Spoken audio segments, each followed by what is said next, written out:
Hello everyone, welcome back to another episode of r/PettyRevenge. In today's episode, divorce me while I am sick? That's fine, enjoy being single. Can't ride a bike? Don't sign up for a bike tour. Literally going to dance on my ex's grave. Before we get started, make sure to subscribe so you will never miss a video. So let's get started. Divorce me while I am sick? That's fine, enjoy being single. Not my story, but a family friend's story. I knew this lovely German lady who I will call Heidi. Not real name. She was married to an Israeli man who I'll call Douche. Douche was a douche for a number of reasons. He worked with my dad in IT, who said he had a hero complex where he would cause disasters at work and then try to be the hero and save the day. We even suspect he caused a huge IT disaster at our national airport while he was working there. He was also really creepy. He creeped on my younger sister, calling her randomly and asking to pick her up. He was the exact opposite of his wife, who was lovely and sweet and charismatic, and I have no idea how they ended up together. Unfortunately, a while after we made friends with them, Heidi got very sick. Her colon stopped working, she almost died. Thankfully, she was in a country with stellar healthcare who saved her life, but she found out she has Crohn's disease, and she had to get a colostomy bag. While she was recovering from her surgery, Douche announced he wanted to divorce. His words were, and I quote, "I didn't marry a sick woman, prick."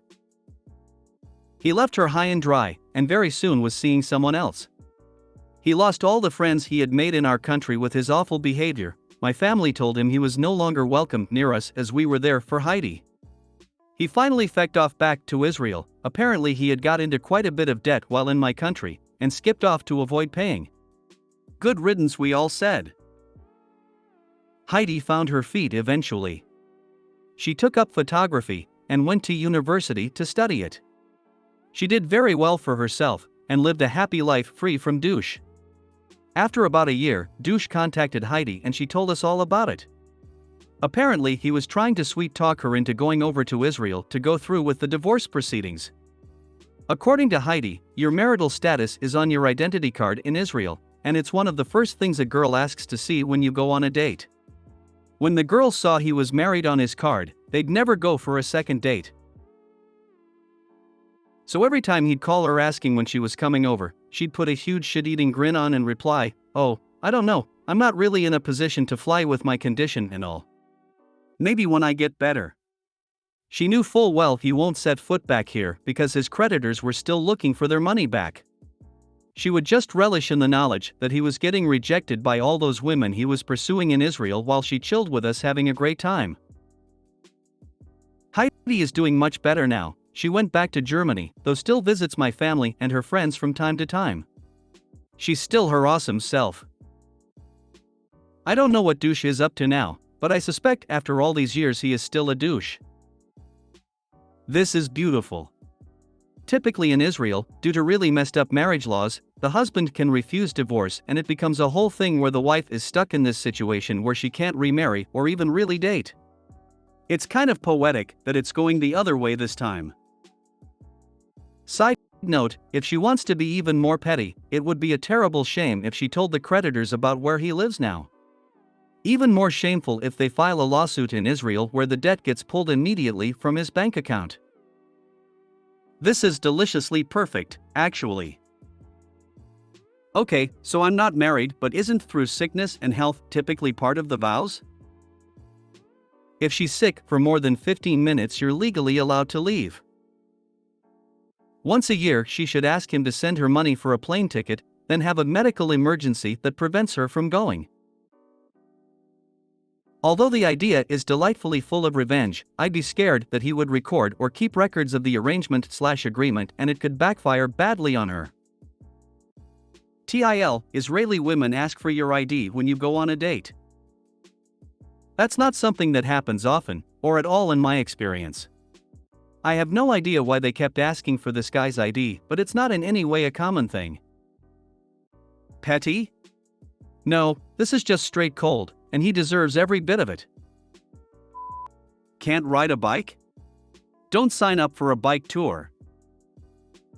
I used to be a bicycle tour guide in Amsterdam, and the amount of people who don't know how to ride, yet still come, is astonishing, divided by /10%. It was so bad that I would personally ask every single person if they knew how to ride before the tour, but they would all lie. If you haven't been to Amsterdam, the bicycle is the predominant vehicle used by residents to get anywhere in the city. And, because of this, there is incredibly well thought out infrastructure set up for this. Separate bike lanes, dedicated lights for bikes, good parking availability, etc. And, this also means that all the locals are very good cyclists, and generally not too forgiving of tourists clogging up the roads and getting in their way. One day, I had a couple show up wearing full touring outfits. Lycra, helmets with mirrors, etc. I was chatting with them before the tour and was told that the guy owns a bicycle shop back in his home country and wanted to get some pictures for his shop. I double-checked that they could ride, and was assured that it was not an issue. So, I begin my safety briefing, get everyone set up with their bike, and we begin. As we get to the first corner, I look back and see that the guy's wife is having serious trouble with her bike. I instruct the group to wait for me at the corner, go back to see what the problem is, and she just cannot ride. I asked her when the last time she rode was and was informed that it was 30+ years ago. I politely ask if she really wants to do the tour, and she's really not interested. She is just doing it for her husband. LOL. I tell her that her ride is over, there is no way it's safe for her to come along. We'll refund her the ticket cost, and we'll be back in about 3.5 hours. She asks what is in the area for her to do while we're gone, and this is where I get a little idea. I ask her if she has her credit cards with her, and direct her to PC Hoofdstraat, which is just a few blocks away. This is basically the rodeo drive of Amsterdam. Gucci, Fendi, etc. All the serious designer stores. So, we continue our ride without her, get back to the shop, and this lady is sitting outside on a bench surrounded by a small mountain of shopping bags. Had to be many thousands of euros worth of stuff. I look back at her husband, whose eyes are bulging as he reads the names on the bags, and is calculating how much money was just spent. Moral of the story: don't bring people who cannot ride on my bike tour. You not only got your own petty revenge, but more importantly, you facilitated the wife's more than petty and financial revenge. Obviously, thoughts of his own wants and his business were more important than his wife's comfort and wants. You know he does things like this all the time to her. So it was a double strike. Exactly. OP gave her the opening, but the wife went for it. Facilitation indeed. I feel you, OP. I was a guide in a semi-flooded cave in Mexico. It was not uncommon to have tourists that did not know how to swim. You only had to swim a little section of the route anyway, and everybody was wearing life vest, but still. Many of them, besides not being able to swim, were scared shitless of water. In one specific group I guided, nobody but one person, besides me and the cameraman, knew how to swim. At least they were calm enough and I could make a train of non-swimmers and just pull them through the swimming section. I rented out mountain bikes on our honeymoon in Austria in the early 2000s to do some of the downhill runs around Zellemzee. I'm from the UK and didn't realize the brake levers were the wrong way around in Europe until I was trying to impress my wife with a wheelie as we left the shop, and I basically looped the thing in front of dozens of people and the shop owner. A quick swap of the cables and I was good. Maybe I should have told the shop I'd swapped them. I had a friend who was a tour guide on a river surfing tour, where you have basically a boogie board and go down some quite gnarly rapids, and he told me the amount of people who came on the tour who could not swim was truly astounding. People are idiots. Literally going to dance on my ex's grave. When I was 18, I met a guy. He was handsome, smart, charming, and, so I thought, dynamite in the sack. A few months later, I was miserable. It started with basic gaslighting and isolation, then he punched him in the bicep. After that incident, it cooled down for about a month, but we were always fighting. He ordered me to study the Stepford Wives movie and be like them. When I failed, I was abused. He refused to work, instead he leached off of me, and never having been part of a healthy relationship I didn't know any better. In the final 3 years of our relationship he used to hurt me within an inch of my life. My final interaction with him is something that I carry with pride, even to this day. He tried to unalive me with his bare hands and I fought back. Due to fighting back, I had to have facial reconstructive surgery and the local police nicknamed me Tiger. It was a long legal battle to get justice, and after 6 years of cooperation with the DA they dropped charges because of my PTSD. Let me tell you, that sucked. I'm now married with an amazing daughter and sometimes emotionally stupid husband.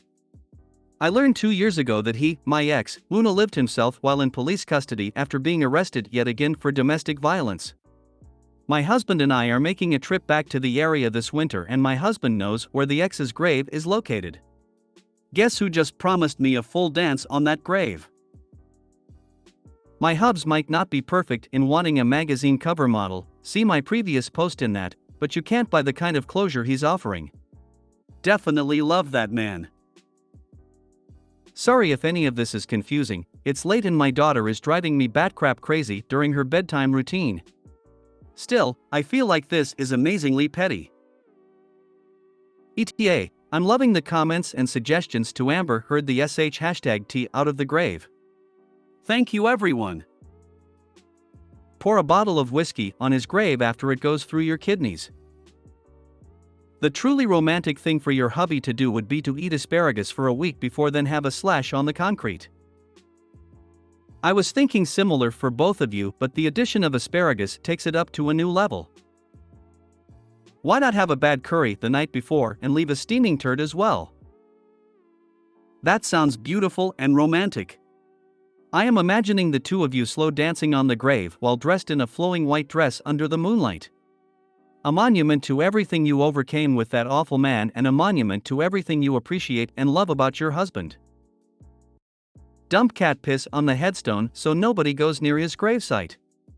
And dump vinegar on his flowers. Buy a large quantity of vegetation killer and pour it over the grave and then salt that so nothing ever grows over his grave ever again.